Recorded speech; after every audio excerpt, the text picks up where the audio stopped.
Il est 23h ici dans nos studios en direct depuis Kinshasa. Bonsoir à tous et à tous et merci d'être avec nous pour vous informer dans cette dernière tranche d'informations sur la RTNC dans l'actualité ce soir. C'est jeudi au Musée national, la RDC, le président de la République, Félix Antoine Tshisekedi Tshilombo, s'est incliné devant la dépouille mortelle de Charles Bokassa Djema bien avant son inhumation au chemin du paradis. Il s'agit là de l'une des figures emblématiques de la scène politique congolaise du Grand Équateur, décédé le 22 juin dernier à l'âge de 78 ans. Un reportage. C'est dans l'enceinte du Musée national de la RDC que les obsèques de Charles Bokassa Djema étaient organisées ce jeudi 18 juillet 2024. Homme politique ayant occupé de hautes fonctions dans l'administration, c'est à l'âge de 78 ans qu'il vient de quitter la terre des hommes après les loyaux services rendus à la nation congolaise. Membre du gouvernement, différentes autorités politico-administratives, députés et sénateurs, membres de familles, amis et connaissances ont pris part à cette cérémonie funéraire. Toujours proche du peuple, le président de la République, Félix Antoine Tshisekedi Tshilombo, est venu aussi rendre un dernier hommage et honorer la mémoire de l'illustre disparu. En 2018, Bokassa Djema avait battu campagne électorale dans le Grand Équateur en faveur de Félix Antoine Tshisekedi Tshilombo au sein de la plateforme dénommée Cap pour les changements cash en sigle. Le patriarche Bokassa a servi le pays depuis l'époque du Zaïre. Il est nommé notamment ministre des Sports, de la Culture et des Arts et ministre de l'Énergie et Hydrocarbures, président du parti politique Génération Républicaine. Charles Bokassa Djema était jusqu'à sa mort membre du conseil d'administration du cadastre minier. Il laisse derrière lui une veuve, 12 enfants et 32 petits-enfants. Son corps a été acheminé au cimetière Chemin du Paradis où il reposera pour l'éternité. Les camps militaires lieutenant-colonel Kokolo a été bouclé dernièrement par une commission mixte état-major renseignement du bataillon Kijé du commandement du camp lieutenant-colonel Kokolo. L'objectif de cette opération était la recherche des bandits appelés Kuluna, auteurs des cas d'insécurité au sein de ces domaines militaires. Reportage. Une opération de bouclage a été menée la nuit de samedi 13 au dimanche 14 juillet 2024 par une commission mixte composée des éléments de l'état-major renseignement, du bataillon Kijé d'état-major général des forces armées de la République démocratique du Congo et du commandement du camp lieutenant-colonel Kokolo dans les quartiers Kangala 1 et 2 du camp lieutenant-colonel Kokolo. Ces deux quartiers visés étaient devenus le repère des Kuluna, auteurs de l'insécurité et des désordres. Pendant la fouille, les tenues militaires, des armes et des munitions ont été récupérées dans la maison des militaires qui n'avaient pas l'autorisation des ports d'armes. Des substances toxiques, des boissons filatées et d'autres stupéfiants ont été aussi saisis. Certains jeunes non identifiés et ceux de l'âge n'étant pas permis de rester dans un camp ont été interpellés. Les armes, munitions, équipements militaires et d'autres effets militaires saisis sont mis à la disposition de l'état-major renseignement pour les investigations. Le commandant du camp lieutenant-colonel Kokolo, le colonel Kassongo, s'est exprimé après cette opération. Les armes à fait la drogue, les armes blanches sont là. Les auteurs, les bango, bana mike na ba mikolo bana ya biso basoda na ba moso bazobima libanda bazoyawa pour mener insécurité na kati ya le domaine militaire où il y a la stratégie militaire. Nous avons l'état-major général ezali wana mais makambo ezoleka esika bato ya manduki bazali me bato mususu baka na manduki na bango ezokuta wapi to monde gezaka bana na biso basoda bakende ba formation militaire au lieu kokende na front bakini kuna baye protégé par leur. À l'issue de cette opération, toutes les drogues saisies ont été détruites ce jeudi à l'état-major de renseignement à Kitambo. Parlons à présent de l'instabilité de la monnaie nationale sur les marchés d'échange. Le gouvernement central vient de limiter les dépenses en priorisant les plus essentielles. Éponge également les liquidités excédentaires du côté de la Banque centrale. Question de stabiliser les francs congolais, également protéger les pouvoirs d'achat. Décision annoncée par les vice-premiers ministres et ministres de l'économie nationale au sortir de la réunion du comité de conjoncture économique. Un reportage Françoise Bolabouaki et Jemima Mogo. Hausse du taux de change. Dans les rues, les tableaux affichent des pics. Le gouvernement s'attaque à ce problème. Déterminé à stabiliser la monnaie nationale et pallier l'inflation afin de renforcer et protéger le pouvoir d'achat des citoyens, autour de la première ministre Judith Suminwa Tuluka, les membres du comité de conjoncture ont arrêté un certain nombre de mesures, au nombre desquelles figure la rationalisation et la régulation des dépenses publiques. Dans cet élan d'assainissement budgétaire, le comité de conjoncture économique a recommandé d'intensifier les efforts en cours à travers une discipline budgétaire plus accrue pour le Trésor et davantage d'interventions ciblées sur le marché de change pour la Banque centrale du Congo. Nous observons que les variations du taux d'échange sont de plus en plus faibles, mais nous ne sommes pas encore totalement satisfaits de cette situation et donc les efforts vont se poursuivre d'un côté au niveau de la Banque centrale sur le plan monétaire, de l'autre côté également au niveau du gouvernement, au niveau du Trésor en ce qui concerne l'exécution des dépenses publiques. Le financement du programme pour le développement local de 145 territoires, ce projet d'investissement est prioritaire et fait tourner l'économie locale, a indiqué le vice-premier ministre de l'économie Daniel Mukoko Samba. Pour financer ce programme, le gouvernement a besoin de plus de recettes. C'est la raison pour laquelle, au cours de la réunion de ce jour, nous nous sommes appesantis sur la problématique de la fraude sur nos produits miniers. Cette pratique qui consiste à minorer la valeur des produits miniers qui sortent de notre territoire national. De la même manière, la question de la fraude sur les produits pétroliers. Les membres du comité ont donc envisagé des mesures pour juguler ces mauvaises pratiques de manière à accroître les recettes publiques dont le gouvernement a besoin pour exécuter les projets d'investissement. Le gouvernement souminois multiplie les efforts pour à la fois limiter l'augmentation des dépenses en priorisant les plus essentielles et éponger un peu plus sur les liquidités excédentaires du côté de la Banque centrale. L'actualité, c'est aussi cet échange que la ministre d'État, ministre en charge de l'éducation nationale, a eu avec Monseigneur Donatien Cholet. Antoine défend la qualité du système éducatif en République démocratique du Congo. D'autres détails dans ce reportage. Les défis de la qualité du système éducatif congolais a constitué l'essentiel des échanges entre Monseigneur Donatien Cholet et la ministre d'État, ministre de l'Éducation nationale et de la nouvelle citoyenneté, Raissa Mal. Les deux personnalités ont convenu de la nécessité de travailler ensemble pour le bien-être des enfants. Accompagné des responsables des écoles conventionnées catholiques, Monseigneur Donatien Cholet a exprimé sa satisfaction face à la vision éclairée de la politique de réforme que la ministre d'État prévoit de mener dans ces domaines essentiels de la vie nationale pour améliorer la qualité de l'enseignement. Lors de la dernière assemblée épiscopale des évêques de la SENCO, il a été demandé à Monseigneur, le président de la commission épiscopale pour l'éducation, accompagné du secrétariat général, de venir présenter les civilités à Madame la ministre d'État chargée justement de l'enseignement. En réaction à ces différents défis, elle a dit qu'il y a déjà un travail qui a commencé à être fait avant elle, c'est ça l'humilité, et qui continue à être fait et qu'elle est ouverte à continuer à travailler avec l'Église comme partenaire privilégié.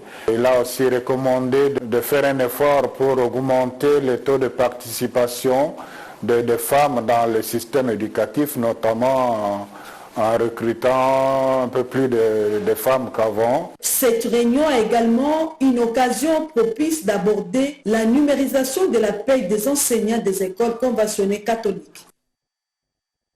Et en dehors de nos frontières, le député national Jean-Marie Loukou-Lassi, président de l'ASBEL G24 et Bibiche Kabengele, chargé des relations publiques du président de la République, séjournent ensemble à Bruxelles. Question d'envisager la possibilité d'acheminer en République démocratique du Congo de matériel agricole acquis de la société belge Neotech, notamment à Kinshasa. Reportage.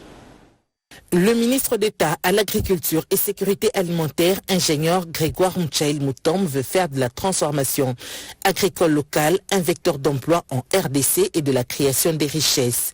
C'est l'objectif de ces échanges fructueux qu'il a eu tour à tour avec la Chambre de commerce nationale de la RDC que dirige Olingui Paul David. En effet, en tant qu'opérateur économique, cette structure veut accompagner et soutenir le secteur agricole dans la création des richesses. Aujourd'hui, on prend conscience que sans l'agriculture, la RDC ne connaîtra pas la prospérité. Et nous sommes venus dire au ministre d'État que nous l'accompagnerons, nous allons le soutenir et nous attendons de lui surtout qu'il ne voie pas le secteur privé comme des ennemis. Donc au contraire, c'est le secteur privé qui crée de la richesse sous le contrôle, la régulation de l'État. Et il est là pour cela. Et avec la Chambre de commerce congolaise d'investissement et de développement qui désire investir dans l'agriculture en RDC, ces derniers ont exprimé au ministre d'État Mouchaïl la volonté d'apporter la technologie agricole de la Chine et lui ont invité par la même occasion à palper du doigt les réalités sur le terrain en Chine. Nous sommes prêts à emmener toutes les technologies agricoles de la Chine pour pouvoir venir aider notre peuple congolais. Nous allons investir dans les infrastructures agricoles, les parcs agro-industriels et la production des semences. Et le ministre de l'Agriculture puisse venir palper du doigt les réalités sur terrain et voir la technologie que nous avons aujourd'hui en Chine et s'imprégner des dernières techniques de culture. Toutes ces démarches consistent pour le ministre d'État à l'Agriculture et Sécurité Alimentaire, ingénieur Grégoire Mouchaïl Moutombe, de venger le sol sur le sous-sol dans la vision du chef de l'État, Félix-Antoine Tshisekedi Tshilombo. Vous l'aurez plutôt corrigé avec moi, il s'agit plutôt des échanges que le ministre d'État, ministre en charge de l'agriculture a eu avec la Chambre de commerce et d'investissement des Congolais, venir lui apporter son soutien dans la lourde responsabilité qui lui incombe. Dans le reste de l'actualité, le ministre d'État, ministre du Développement rural, Moïndo Nzangi, a repris son itinérance. Il est dans du Kouilou où il a inauguré les bâtiments administratifs du PROADER. C'est son chemin. Il a également inspecté les réalisations du projet d'appui au développement intégré de l'économie rurale à Kenge, dans le Kwango. Reportage Edi Ichala. Kenge, dans la province du Kwango, a accueilli le ministre d'État, ministre du Développement rural, Moïndo Nzangi Butondo. Un homme de terrain, il a rencontré une foule immense qui l'attendait. Vite, il s'est rendu comme de tradition au gouvernorat pour présenter les civilités au chef de l'exécutif provincial, Willy Bitusila. Après ce tête-à-tête avec l'autorité provinciale, le ministre d'État, ministre du Développement rural, s'est lancé dans ce pourquoi il a effectué ce déplacement, à savoir l'inspection des œuvres construites dans cette partie du pays dans le cadre du projet d'appui au développement intégré de l'économie rurale, PROADER. Il a également échangé avec les agents de l'administration de son ministère. Je profite aussi pour faire une visite d'exploration et d'inspection, puisqu'effectivement avec la vision du chef de l'État, nous avons l'ambition de pouvoir exécuter des projets pour améliorer les conditions de vie des populations en milieu rural. Je voudrais que vous soyez rassurés qu'après cette prospection, nous allons devoir déployer des nouveaux projets et accompagner les anciens projets qui sont en exécution. Après Kwango, le ministre d'État, ministre du Développement rural, Moïndo Nzangi Butondo, et sa suite se rendront dans la province voisine d'Ikwilu pour le même exercice. La République démocratique du Congo va bel et bien prendre part à la 7e semaine annuelle de l'industrialisation de la SADC prévue à Harare et au Zimbabwe en prévision à 6 assises. Les ministres de l'Industrie, développement des petites et moyennes entreprises a réuni autour de lui plusieurs experts pour mettre en place notamment quelques stratégies visant à attirer l'intérêt et convaincre également les investisseurs potentiels. Explication Eric Kabomba. C'est parti pour le travaux préparatifs de la participation de la RDC à la 7e semaine annuelle de l'industrialisation de la SADC prévue à Harare au Zimbabwe du 30 juillet au 3 août prochain. Le but de ces travaux est de définir et de poser les jalons des grandes lignes de l'agenda des 3 différentes sessions prochaines. La première session sera consacrée à la semaine de l'industrialisation sous le pilotage du ministère de l'intégration régionale, la seconde au Conseil de ministres et la SADC, et la troisième au sommet de chefs d'État de la SADC. Dans ce mot d'ouverture, Louis Watum Kabamba, ministre de l'Industrie et Développement de PME, a appelé les panélistes au patriotisme et au professionnalisme. Je vous prie vraiment de travailler avec dévouement, avec patriotisme. C'est un mot que je ne cesserai jamais de prononcer. Quand je le prononce, c'est du fond du cœur que je le dis, soyons patriotes, aimons notre pays. Mais faisons-le aussi pour nos enfants, pour nos petits-enfants, parce que nous devons leur léguer un Congo meilleur, plus beau qu'avant. C'est dans cet élan-là que je prie, mesdames, messieurs, les participants, que nous mettions tous nos intelligences, nos volontés pour ces journées préparatoires. Durant 4 jours, les experts du cabinet du secrétariat général à l'industrie ainsi que ceux des autres ministères et structures spécialisées vont se pencher sur les questions liées aux objectifs et réalisations accomplies au niveau international. Pour cette édition, le thème retenu est promouvoir l'innovation pour débloquer des opportunités de croissance économique durable et de développement vers une SADC industrialisée. La directrice générale du Canal+, RDC, Mireille Kabomba, a été l'hôte de la directrice générale de la RTNC, Sylvie Elengue-Diembo. Leurs échanges ont tourné autour de la télédistribution et également de la redevance audiovisuelle. Reportage signé Edith Chala.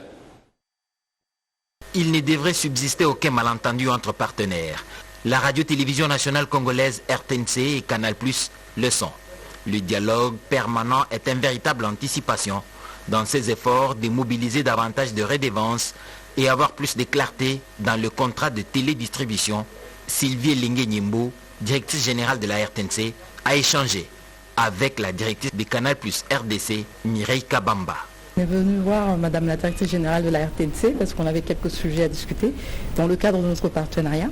On remonte au signal de la RTNC qui est régi par un contrat dont on a discuté un peu aujourd'hui. On a parlé aussi de la redevance à mettre en place en fait dans le cadre de ce qui nous a été demandé par le ministère de la Communication. On n'est pas seulement Canal+ qui est en négociation avec la RTNC, mais c'est tout le secteur de la télévision payante ou de la télédistribution, comme vous appelez ça. Et du coup, on essaye de trouver un compromis pour pouvoir voir ce qu'on peut mettre en place. On essaye de faire en sorte qu'il soit le plus fiable possible. En fait, il est arrivé que parfois il coupe, mais clairement, les équipes sont mobilisées pour s'assurer qu'on ait la meilleure qualité de ce signal possible et surtout qu'on garde le signal HD, en fait, que l'on a mis en place depuis quelques temps et pour le confort de nos abonnés, en fait. Et je ne sais pas si les abonnés ont remarqué aussi que dans le bouquet Canal+, la RTNC est passée en numéro 1 pour lui donner la place qu'elle mérite dans le pays. Ce partenariat s'inscrit dans la durée. Il faudra apprendre à mieux se connaître. La République démocratique du Congo peut compter sur la Chine pour ses besoins d'aide humanitaire. L'ambassadeur de Chine en République démocratique du Congo l'a dit et confirmé au ministre des Affaires sociales, Action humanitaire et solidarité nationale. Reportage. C'est un partenaire important qui veut apporter un soutien substantiel au secteur de l'humanitaire et du social. La Chine, son ambassadeur à Kinshasa, Zhao Bin, a rencontré la ministre des Affaires sociales, l'Action humanitaire et solidarité nationale à laquelle il s'attendait. Un cœur dévoué, prompt aux solutions pratiques. Aziza Mounana parle le même langage que ses partenaires. Elle peut désormais compter sur la Chine pour les interventions humanitaires. La Chine va continuer à accorder des aides humanitaires au Congo, notamment à la région de l'Est, souffre actuellement du conflit armé. Et sur le plan social, l'accent sera mis sur la formation des formateurs, aussi bien en Chine, avec l'organisation des séminaires en Chine, dans les autres pays africains, donc au niveau régional, mais aussi au niveau local, dans les villes congolaises comme Kinshasa, Lubumbashi, etc.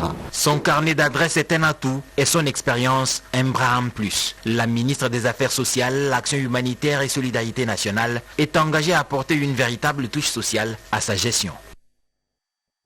Nous sommes aujourd'hui le 18 juillet, c'est le Mondial Day, dans le cadre de la célébration de cette journée internationale nommée Nelson Mandela. 7 jeunes médecins stagiaires du département de chirurgie de l'université de Kinshasa ont initié un programme de formation en réanimation. Il s'agit là de l'initiative du docteur Kaboué et Benjamin. Un reportage.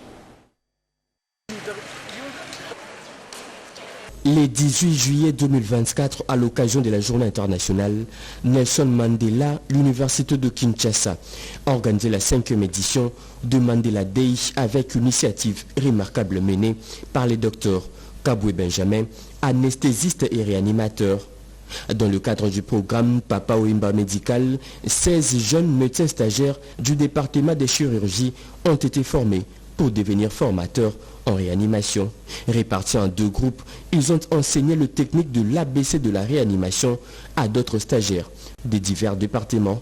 Inspiré par la pensée de Nelson Mandela qui affirmait que l'éducation est l'arme la plus puissante que vous pouvez utiliser pour changer le monde, le docteur Kaboué s'est engagé à transmettre ses compétences vitales afin de renforcer la chaîne de survie intra-hospitalière. J'ai pris l'engagement solennel de consacrer le reste de ma vie à développer la réanimation de base, le Basic Life Support. Donc aujourd'hui, nous sommes à la 5e édition qui correspond à la 15e édition internationale de la journée internationale Nelson Mandela, communément appelée Mandela Day. Ces projets ambitieux, lancés en 2016 après la mort du célèbre musicien Papa Wemba et validés en 2020, visent à pérenniser cette expertise au sein du personnel médical. Ainsi, les connaissances acquises se propageront et permettront de sauver des vies humaines. Lors de cette journée commémorative, les jeunes médecins ont partagé leur savoir-faire, soulignant l'importance de maîtriser l'étape de la réanimation. Un engagement qui s'inscrit dans la lignée des valeurs de Nelson Mandela et de son combat pour un monde plus juste et solidaire. Le chef des travaux Makanga Kanyambu a soutenu à l'Université pédagogique nationale sa thèse de doctorat sur la gestion des déchets et développement durable. Cette thèse lui a valu les grades de docteur en sciences économiques et de gestion. Reportage signé David Moubinga.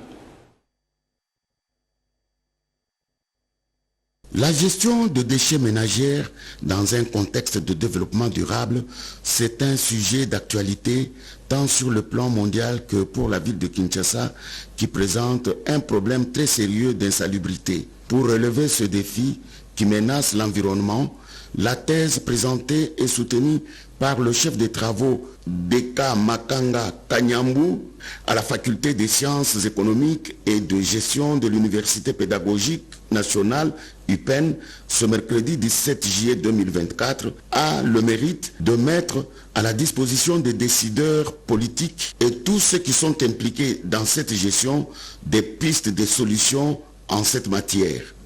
Vous êtes sans ignorer que la question des déchets publics ici chez nous, surtout à Kinshasa, subit ce que je vais appeler un tâtonnement. Mais ici nous avons montré que bien que gérer les déchets puisse être très coûteux, nous avons voulu montrer que le pouvoir public, avec le consentement des ménages, il pouvait mettre sur pied une taxation afin que les ménages puissent aussi contribuer à cette gestion. Après débats et délibérations, le jury chargé d'examiner cette thèse, présidé par le professeur Kibambe Mutamba, a proclamé le récipiendaire docteur en sciences économiques et de gestion avec la mention grande distinction. Et puis lancement à Kinshasa d'une nouvelle tendance dénommée DNK Challenge en vue d'aider les jeunes désœuvrés dans l'entrepreneuriat et également la création d'emplois. C'était au cours d'une journée scientifique organisée à l'IMT. C'est un reportage de Béatrice Chako. Aider et Accompagner les jeunes Congolais à exceller dans l'entrepreneuriat, c'est le but ultime que poursuit le challenge DRC Ngimbi, démarré ce mercredi 17 juillet jusqu'au vendredi 19 juillet 2024. DRC Ngimbi, acteur de la société civile, vient de lancer ce projet dénommé DNK Challenge qui, pour permettre aux jeunes entrepreneurs à présenter leurs projets et rivaliser les talents devant le jury composé de professionnels en entrepreneuriat.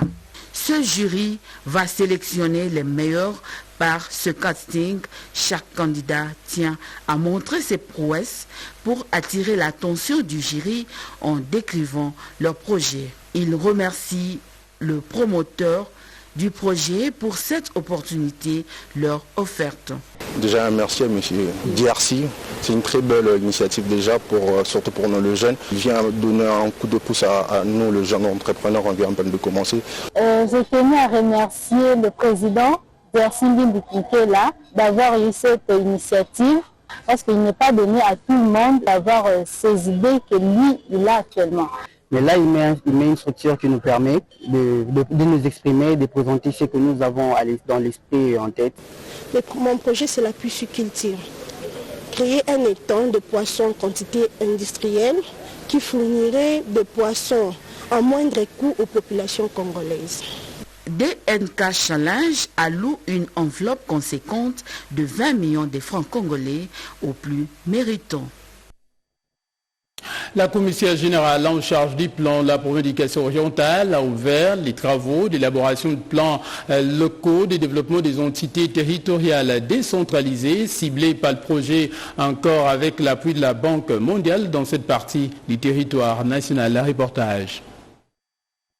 Les entités territoriales décentralisées de la province du Kasaï oriental auront bientôt leurs plans locaux de développement. Les travaux d'élaboration de ces plans, en cohérence avec les objectifs de développement durable, ont débuté le 16 juillet à Mbujimaï avec l'appui du projet d'amélioration du recouvrement des recettes et de la gestion des dépenses en RDC, encore en sigle. Et bien avant, les coordonnateurs du projet encore au Kasaï oriental, Maître Jean-Claude Moussa Manyang a remercié les responsables des ETD et les délégués de la société civile pour la mobilisation des différentes couches de la population au remplissage des fiches techniques afin de collecter les données nécessaires pour la rédaction de ces plans locaux de développement. Vous avez été choisis, soit en fonction du rôle intrinsèque que vous êtes appelés à jouer dans le développement de nos entités territoriales décentralisées, soit en fonction de l'expertise dont vous disposez en vue de permettre à nos entités de base de disposer de plans locaux de développement mieux élaborés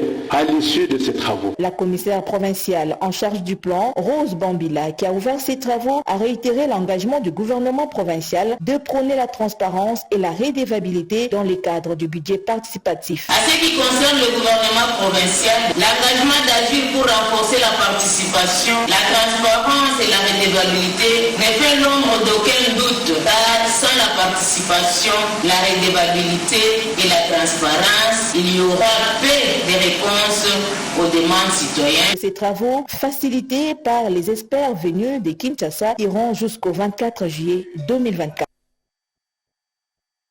Ici, plus précisément dans les Congo central, où un culte d'action de grâce a été organisé, question d'implorer la miséricorde de Dieu pour le développement ainsi que la paix sur l'ensemble du territoire national. Rodépanda nous dit un peu plus. Deutéronome 16, versets 13 à 17, cette écriture sainte qui valait une recommandation et une loi était observée par les enfants d'Israël au temps de Moïse pour célébrer la fête de l'action des grâces. Cette tradition spirituelle est perpétuée dans toutes les générations jusqu'à ce jour. À l'église locale de la communauté baptiste du fleuve Congo, CBFC, au sein de l'église de Christ au Congo, ECC, à Inkisi, dans le Congo central, a été respectée. Cette fête de l'action des grâces, dite Matondo, a été célébrée avec faste le dimanche 14 juillet dernier. Louanges, prédications avec les responsables titulaires de CBFC d'Inkisi, le pasteur Esdras Mfumu, étaient les grands épisodes de cette manifestation. Chacun donnera ce qu'il pourra selon les bénédictions que l'Éternel Dieu lui a accordées. Cette recommandation a été encore une fois de plus complexe appliqué à travers la quête de haute taille organisée pour redorer l'image de ce temple, empêché pour aller répondre à l'invitation spéciale lui adressée le vice-premier ministre de l'économie nationale, Daniel Mukoko Samba, a dépêché son secrétaire particulier Clinton Bamana pour les représenter afin de remettre à l'église son enveloppe de contribution. Une manière pour Mukoko Samba, fils et fidèle de cette communauté, d'apporter sa petite pierre à l'édifice. Clinton Bamana n'a pas gardé les messages du patron de l'économie congolaise, son chef, message destiné aux fidèles de la CBFC d'Inkissi. La fête d'action de grâce Matondo, c'est d'ailleurs une recommandation biblique. C'est ce qui est aussi répercuté au niveau de la communauté baptiste du fleuve Congo. C'est l'exercice. Bon, par le vice-premier ministre de l'économie nationale, nous remercier pour la confiance placée à l'endroit de notre modeste personne pour lui représenter dans les cadres de cette activité. Ensuite, je voudrais aussi remercier le révérend pasteur et l'ensemble des fidèles. Conformément à l'ordre divin, au temps d'Israël, cette célébration de la fête d'action de grâce, dite Matondo, se tient une fois l'an en mémoire de la sortie des enfants d'Israël pour dire merci à Dieu avec tous les dons reçus et solliciter ses bénédictions divines. Voilà, vous l'avez dit, l'essentiel de cette édition des 23h sur notre antenne. Merci de l'avoir suivi où que vous soyez dans le monde. Merci également à toute l'équipe technique grâce à qui nous avons pu vous informer, notamment à Jonathan Mobalama, Joseph Nzenzo ainsi qu'Alain Ngalia. Restez bien entendu sur notre chaîne. L'actualité continue. Demain à 7h, retrouvez Eric Kabamba pour la suite de l'actualité. D'ici là, portez-vous bien et une bonne suite des programmes en compagnie de notre chaîne.